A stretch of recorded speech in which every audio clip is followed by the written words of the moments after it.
I'll come by for the money tonight. Don't go anywhere. That was it. No hi, Mom. No how are you feeling? Just those words. Flat automatic, like he was reading them off a list. I didn't have to look at the caller ID. I knew it was Troy. It's always Troy. On the 5th of the month, right after my pension hits. Every month since Henry passed, my son has called for his cut. He says it's only fair. He says I wouldn't make it without him. And for a while I believed that. Grief makes you soft in the worst places. I stared at the phone for a long moment after hanging up. The screen went dark, but my reflection lingered small, tired, a little gray around the edges. I reached for the coffee pot, but the smell didn't comfort me like it used to. It just sat there, bitter and burned. Oliver, my old orange tabby, jumped onto the counter and rubbed his head against my hand. He always knows. I scratched behind his ears. "You're the only man in this house who doesn't ask me for money," I murmured. Then the pain came. At first I thought it was the coffee too strong, maybe. Or the eggs. But it wasn't that. It was pressure, deep, crawling up from the center of my chest, winding through my ribs like a tightening rope. My knees buckled. I caught myself on the counter fingers, scrabbling for the edge. The phone. I needed the phone. Somehow I got it. Dialed 911. I don't remember what I said, if I said anything at all. Everything started to float the room. The light, my own breath. Oliver's meow sounded like it was coming from underwater. The last thing I saw was the refrigerator magnet from Yellowstone. Henry had bought it for me back when vacations still existed, back when Troy used to smile for real. Then everything faded, and I didn't hear the sirens. I woke to the soft beeping of a machine and the distant shuffle of rubber soles. The ceiling above me was pale and unfamiliar, and for a long second I wasn't sure where I was. Then the ache in my chest reminded me. Hospital. A nurse with a calm voice and a name tag that read, Kendra, leaned over me. "You're at St. Alora's," she said. "You had a mild heart attack, but we caught it early. You're stable now. Just rest, okay?" She adjusted the IV in my arm and gave me a tired but kind smile. Then she was gone, replaced by a man in a white coat. Mid-40s, neat beard, steady eyes. Dr. Ellis. He didn't rush. After checking my chart and listening to my heart, he paused. "These bruises on your arms, were they from a fall?" I blinked. I bruise easily. It came out too quickly. His expression didn't shift. He just nodded slightly, then wrote something down. "We'll be referring you to a social worker. Just a conversation. Routine when we see certain patterns." He didn't accuse. He didn't pry. He didn't need to. And for once, I didn't try to explain anything away. That night, they moved me into a shared room. The woman in the other bed was already sitting up, knitting something blue and soft. Her hair was snow white and pulled into a neat twist. She looked over and offered a small smile. "Miriam," she said. "Gallbladder. Nothing glamorous." "Lorraine," I managed. "Heart." We didn't talk much. The silence was easy. Miriam turned off her lamp and lay back. Just before sleep, she said quietly, "My son pushed me once. That was enough." I didn't answer. I didn't need to. We both stared into the dark, and for the first time in years, I didn't feel like I had to explain why I was tired all the time. In the quiet between our beds, I felt something loosen, and in the morning, I asked for my phone. The phone felt heavier than it used to. Maybe it was my hands still weak from the chest pain, or maybe it was everything in it. I scrolled past Troy's name. Missed calls, demands, half apologies that always came with strings. Below that, the bank alerts, late notices, withdrawals I didn't remember authorizing. I kept scrolling, and then I saw it, her name, Heather. I hadn't dialed her number in over 4 years. Not since Henry's funeral. Troy had said she was trying to divide the family, that she only came to stir things up, that she didn't really care. I'd believed him. Or maybe it was easier to believe him than to admit I didn't know how to handle two children pulling in opposite directions. I hovered my thumb over her name. Miriam was sitting up in bed again, flipping through a magazine, not watching, but there. I pressed call. It rang once. Twice. Mom. Her voice stopped time. I didn't cry. My throat tightened, but no tears came. I opened my mouth, closed it. Then finally, hi, sweetheart. Silence. But not the bad kind. Not the kind that swallows you. It was a silence that waited. I'm at the hospital, I said quietly. It wasn't too bad. Just a scare. I'll be there in the morning, she said. Not a question. Not a maybe. Just that. I didn't say thank you. I just nodded into the phone and hung up before my voice cracked. The next morning she came. Same hazel eyes, same soft jawline she'd inherited from me. Her hair was darker now, a little shorter. But it was her. She walked in like no time had passed. No lecture. No list of what I'd done wrong. She took my hand, sat beside me. No performance. No storm. Just Heather, solid and quiet. And for the first time in years, I let someone sit with me without needing to say a thing. When Dr. Ellis walked in for morning rounds, she didn't let go. The hospital released me 3 days later. Dr. Ellis insisted on light walking, no stress, and a full week of rest. I nodded, pretending that was something I could promise. Heather wanted to drive me home, but I told her I needed a little time alone. The truth was, I didn't want her to see the house. The unpaid bills stacked near the door, the fridge that hummed louder than it should, the empty chair where Henry used to read the paper. Inside, the air felt stale. I sat down, pulled the pharmacy slip from my coat, and opened my wallet. The card was still there, but the weight of it meant nothing without balance behind it. I turned on the old computer, logged into my account, and froze. $700 and some. That was all that remained. I printed the statement, my pulse climbing again. The withdrawals were clear, large sums, regular as rent payments. The most recent one had been 2 days ago, Friday. I went to the bank the next morning. The teller recognized me. Good morning, Mrs. Kessler. How can I help? I handed her the statement. There's a mistake. My pension was deposited last week. She clicked through her screen, then frowned. It was yes, but most of it was withdrawn Friday afternoon. I stared at her. By who? She hesitated. Your son, Mr. Troy Kessler. He's listed on the account. Power of attorney. The room blurred. I heard my own voice say, He helps me with the bills. She nodded gently. You can speak with your lawyer if you'd like to revoke it.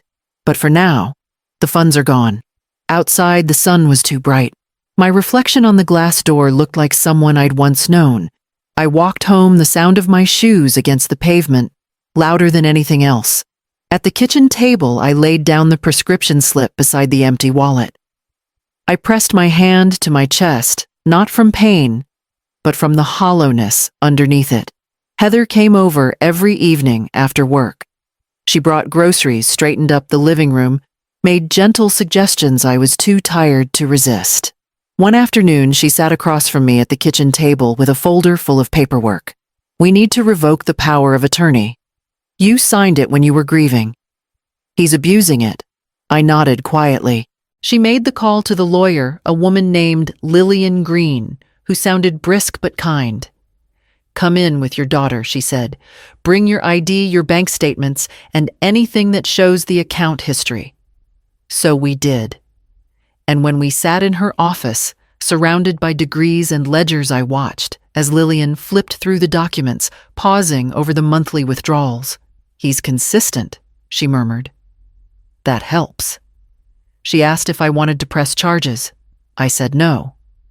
She smiled gently. Then we'll do it a different way. I work with someone who helps in cases like this. Off the record, but very thorough. 2 days later, Heather came over again, this time with groceries and a second place set at the table. I invited someone, she said. You okay with that? I nodded slowly. I hadn't had guests in years. He arrived on time, Detective Lang. Tall, soft-spoken, dressed like he could have been a librarian.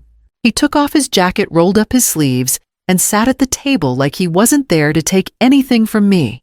Heather served roasted chicken and mashed potatoes. Simple food, no fanfare. Lang listened while I spoke. I told him about the monthly withdrawals, about the phone calls, about the day I collapsed. I'm not looking to ruin his life, I said. I just want my own back. He nodded. We can set something up. If you're willing. I looked at Heather, then at my empty plate. My hands trembled just a little, but they were steady enough to sign the complaint. Lang took the folder, slid it into his briefcase, and left with a quiet, "Thank you." That night, for the first time in weeks, I slept through the night. It was late afternoon when the banging started. 3 hard knocks, a pause, then another set familiar in rhythm, sharp with expectation. I knew it was Troy before I even reached the door. I opened it an inch. His face was already sour. "You didn't answer your phone," he snapped, brushing past me like he still had a key. "I need the money." "I don't have it," I said, quieter than I meant to. He turned around, eyebrows raised as if I'd told a joke. "Don't start this. You get the deposit on the 5th. I know how it works. I'm not giving you anything this month." He blinked, then laughed, bitter and short. "Are you serious? After everything I've done for you? You mean the money you've taken? I've taken care of you. You owe me." I stood my ground, though my knees wanted to buckle. "I don't owe you, Troy." He moved closer. "You want to rethink that." That's when Heather stepped into the hallway. She hadn't said a word until now. "One more threat," she said evenly, "and this becomes police business." He looked at her like she was nothing, then back at me. "You'd really turn on your own son." No one answered. He shoved past us again, knocking over a lamp as he left. It clattered to the floor, but I didn't flinch. Not this time. Heather picked it up while I locked the door behind him. She didn't speak, didn't scold me for not calling sooner. She just sat beside me on the couch and rested her hand over mine. That night, my phone buzzed. Detective Lang, Lorraine. He said I didn't want to say anything before, but we've been tracking Troy. He's involved in something bigger. We need your help. I sat there, staring into the quiet room, the place still humming with the echo of Troy's voice. "I'll do what I can," I said. And I meant it, because this wasn't about just money anymore. I cleaned the kitchen slowly that morning, though it was already spotless. Heather helped me prepare the meal, nothing fancy, just a pot roast and some bread, something Troy wouldn't question. Lang arrived early, carrying a small case and wearing a different kind of quiet than usual. He moved through the house quickly, placing devices in the lamps, the bookshelves, even inside the napkin holder. He set the marked bills on the table with deliberate care, arranging them beneath a printed bank statement I could barely look at. Then he sat casually, as if this were any other dinner. At 5 on the dot, the doorbell rang. I wiped my hands and opened it. Troy grinned like he owned the house. "You cooked." "That's nice," he said, brushing past me, same as always. But this time, he stopped short. Lang didn't move. He just took a sip of water, then set the glass down. Troy's eyes narrowed. "Who's this?" Lang pulled a folder from his coat and opened it with quiet precision. "Detective Lang." "Mind having a seat?" Troy didn't move. Lang slid the folder across the table. Inside, withdrawal records, wire transfer statements in Troy's name and mine. "Care to explain these?" Troy let out a weak laugh. "This is a mistake. My mom gave me permission." "I did not," I said. First time I'd spoken since he entered. Troy's face twitched. "She's confused. She's been sick." Lang didn't blink. "Your mother called us." Troy's mouth opened, but nothing came out. He looked at me again, waiting for me to take it back to fix it. I didn't. Lang leaned forward. "You want to talk here? Or would you prefer the station?" Troy's eyes darted around the room, looking for a door and escape a reason. None came. Heather stepped into the room, then silent steady. Troy's jaw tightened. He looked at me one last time, but the air between us had changed. There was no plea left to make. Lang stood. Let's go. And just like that, the front door opened again, this time for someone else to leave. The house was still when we got back. No squad cars, no raised voices, just the hum of the porch light and the hollow echo of a day I never imagined living through. Heather walked ahead, unlocking the door, then locking it again behind us. A quiet gesture, but one that meant everything. I didn't sit inside. Not yet. I sank into the porch chair, my legs aching but steady. The night air wasn't cold, just sharp enough to remind me I was alive. Across the street, someone's dog barked once and fell silent. Life kept moving. Troy was in custody. Fraud. Elder abuse. And they suspected ties to a real estate laundering scheme. Lang had been calm on the phone, professional. I'd barely registered the words. I nodded, said thank you, hung up. There was no celebration, no triumph. Just a long, thin exhale I hadn't known I'd been holding for years. The lawyer called next. She confirmed the power of attorney had been revoked. The new bank account was active, only my name on it this time. My will had been updated Heather as executor, and a new clause written into it, one that shielded every cent from misuse. I went to the kitchen, pulled a small notepad from the drawer. I scribbled something, quickly folded the page, and walked to the pantry. The tape was old, yellowed, but it held. I stuck the note to the inside wall right behind the oats and sugar. This house will never belong to someone who takes. I stood there a moment, just breathing. The kitchen smelled like thyme and coffee grounds. Heather had started a pot earlier and forgotten it. I didn't mind. Upstairs, I could hear her moving around, unpacking the extra linens, setting things right. For once, the locks on the doors weren't just to keep someone out. They were to keep something in safety. Steadiness. Something like home. I turned off the porch light and stepped inside. Heather met me in the hallway with a soft look and no questions. The backyard was strung with simple paper lanterns and handmade signs that said, "Happy Birthday, Vera," in shaky crayon-colored letters. I stood by the sliding door for a moment, just watching. 7 years old. Vera wore a paper crown, the kind kids make in kindergarten, taped and glittered, slightly crooked. She didn't seem to care. She ran around the yard with 2 other girls, yelling something about fairies and time travel. It made no sense. It was perfect. Heather came up behind me and slipped a paper plate into my hands. "She wants you to cut the cake," she said with a small smile. "Says you're the guest of honor." I blinked at her. "She doesn't even know me." Heather shrugged. "Kids don't need to. They just feel things." So I walked over to the table where a lopsided cake sat, white frosting streaked with pink. Vera stood there beaming. "You get the first slice, Grandma." I didn't correct her. Didn't ask if she was sure. I just took the knife and made the first cut. My hands didn't tremble. The frosting stuck to the blade, messy and sweet. I handed her the plate and she said, "Thank you," like someone had taught her right. Then she bounced off again, and I stood there, watching a life I hadn't thought I'd be allowed into. Inside the fridge was covered in her drawings, stick figures with big smiles, rainbows, a house with smoke curling from the chimney. I saw one labeled "Me" and "Mommy" and "Grandma." I didn't know when she'd drawn it, but I was in it. Heather passed behind me with a bowl of chips. She paused, touched my shoulder. "You're safe here. For as long as you need." I nodded. Didn't speak. Didn't need to. We sat on the patio later, soft music playing from someone's old speaker. No one asked for anything. No one shouted. No doors slammed. Just the rustle of the breeze and the occasional burst of child laughter. When Vera brought me a second slice, I took it gladly.